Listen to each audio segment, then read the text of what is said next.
कि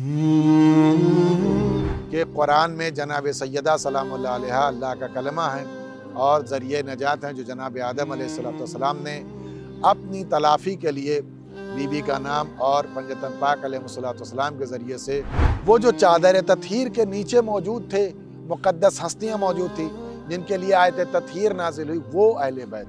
और तमाम लोग अपने आबा व अजदाद पर फ़ख्र करेंगे और हम अपनी औलाद यानी अली और फ़ातिमा की औलाद पर फ़ख्र करेंगे। आयत में भी मिस्दाक जनाब ज़हरा सलामुल्लाह अलैहा को करार दिया गया है। ये कुरान मजीद के मुतअद्दिद मकामात पर सबील का लफ्ज़ इस्तेमाल है, कहीं पर सबील है, कहीं पर सुबुल इस्तेमाल किया गया है, लेकिन सिरात जहाँ भी इस्तेमाल है वहाँ वाहिद है।